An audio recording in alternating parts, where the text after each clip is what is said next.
What's up, and welcome back to another installment of the Getting to Know PassionWills Productions video series.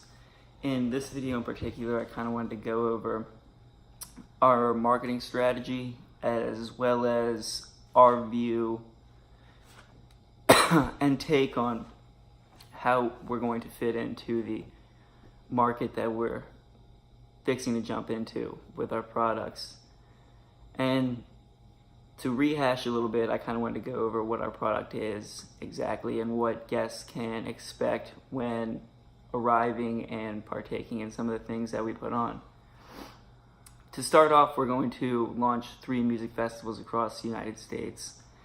And I'm going to go over the one in Washington, D.C. in detail to kind of give the viewers an idea of what people could expect when attending.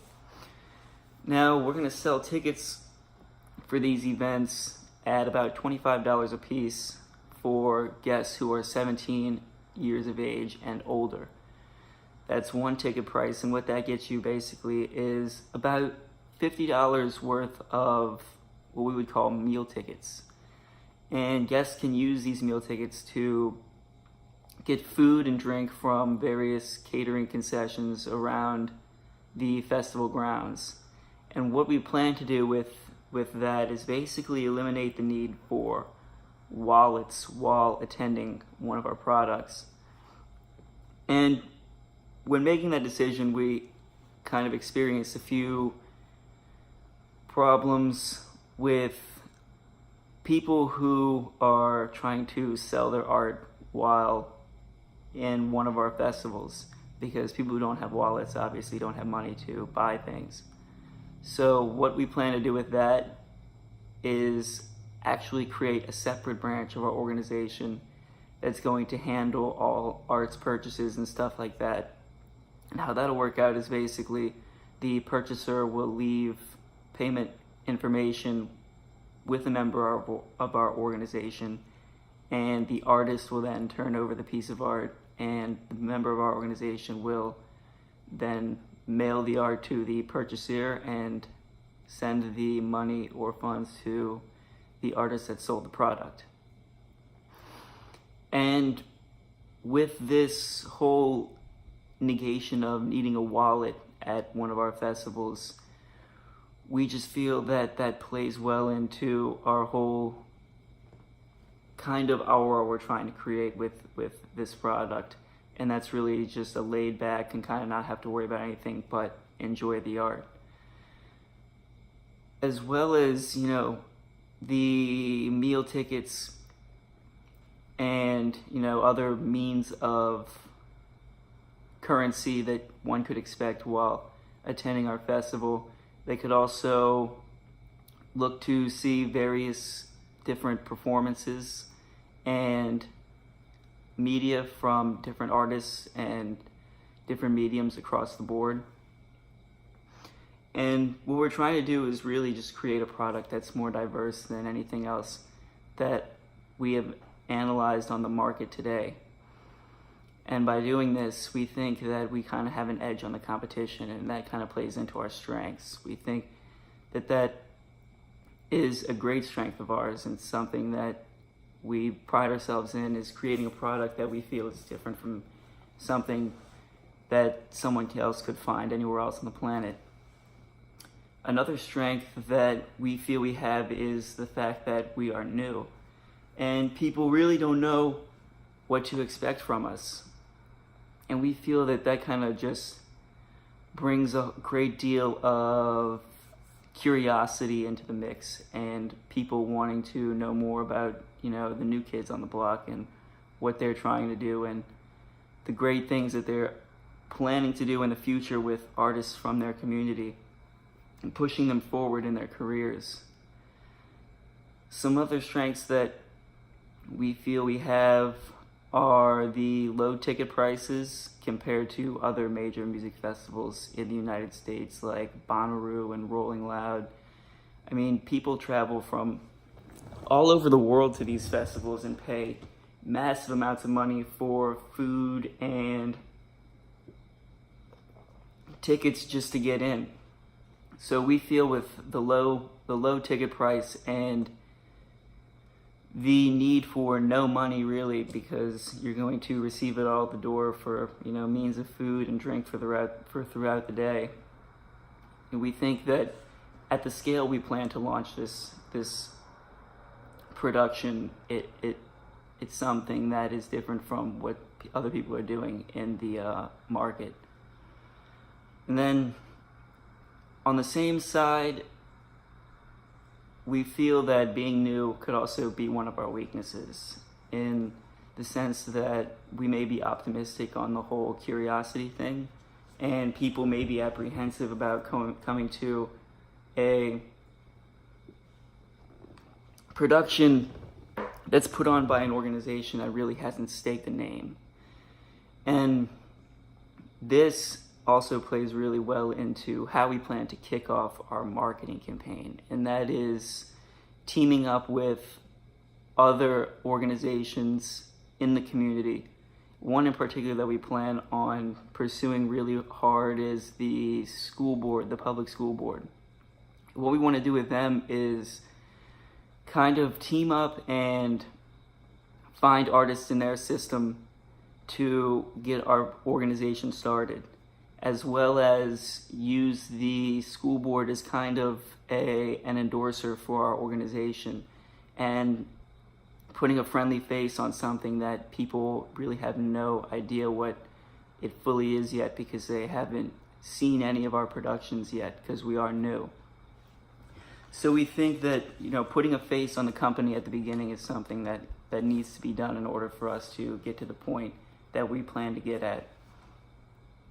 Now, the areas that we plan to put these productions on are very diverse, meaning they have a wide variety of people in the age groups, as well as racial diversity.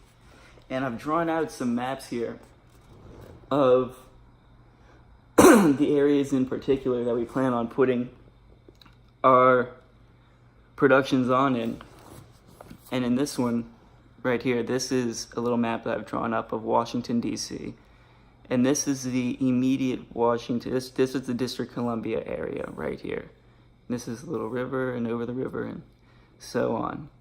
And now I have the surrounding cities of, I think that is Silver Spring, Arlington over here, Capitol Heights over here, and then about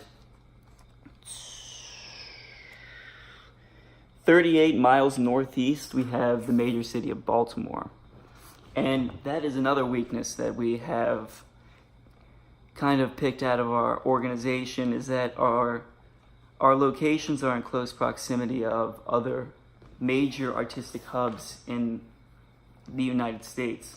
And we think this just broadens our consumer base, because the high density of people living in these areas translates to obviously more people that could possibly come to our productions.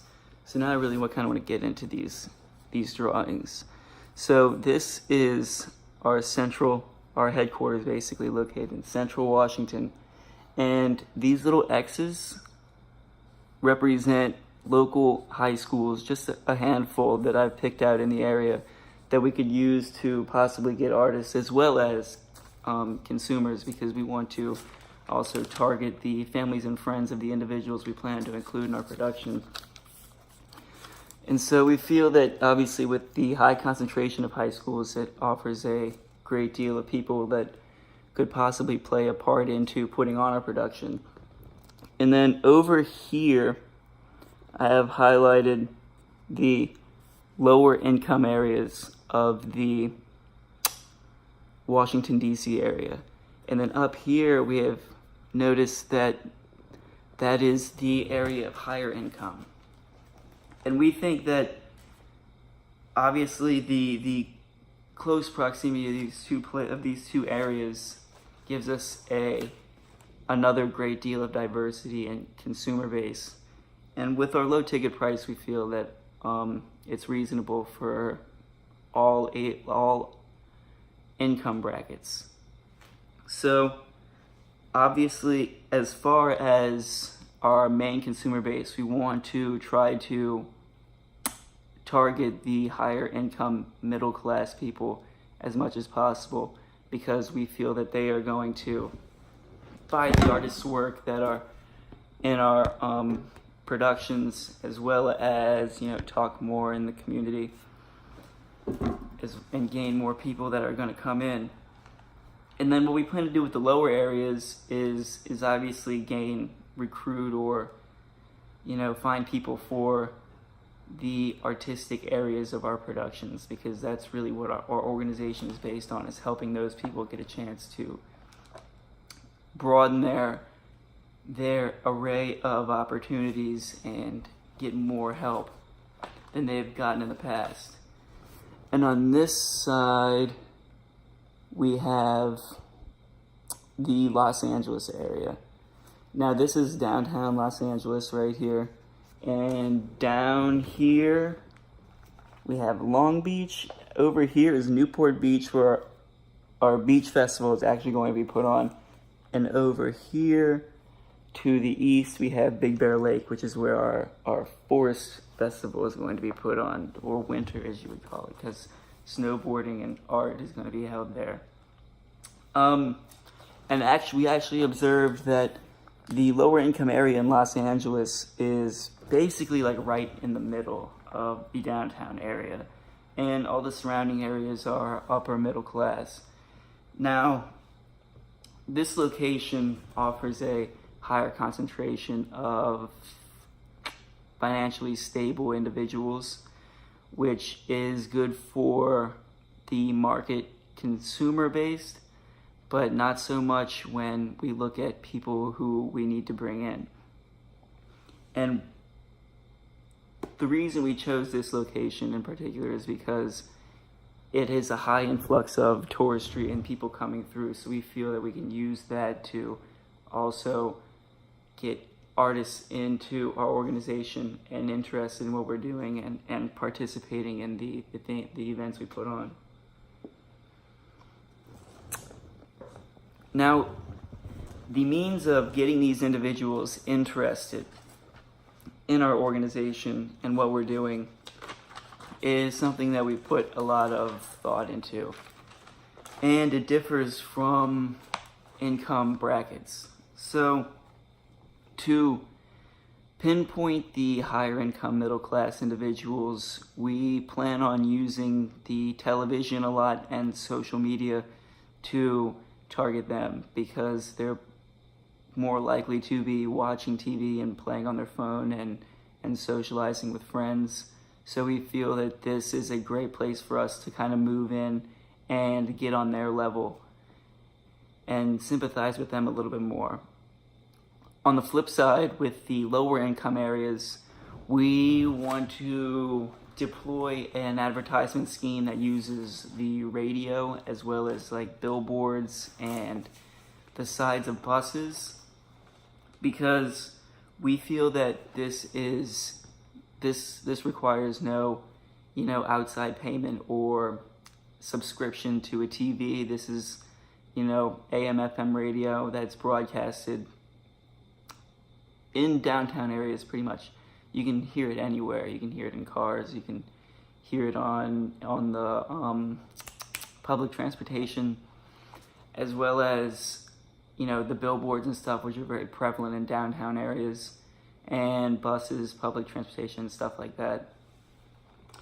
And obviously, another key part of our marketing strategy is what's the word I'm looking for?